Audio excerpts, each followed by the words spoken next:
intensive hopping in slow motion. Here we are going with my guard, so-called pink tier.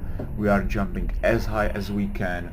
After that we lift the knee up, then we attack the ground and jump back as quickly as possible. So the goal here is to be as fast as possible and as well jump as high as possible while lifting the knee up, going high cycling.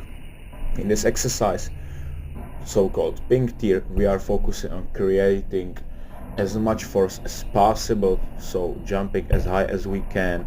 And since we are lifting the knee up and trying to be even quick with the exercises, the jumping, we are progressing so much force into the ground that we have to decelerate it, quick amortization phase, and then re-accelerate in the propulsive phase on the way up.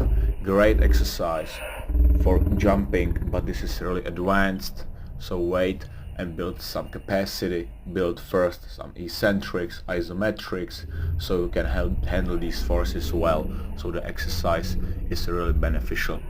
Here you can see the video in the slow motion, so you can really see every single phase right now. Unweighting, decelerate, amortization, and then propulsive, and then flight and landing.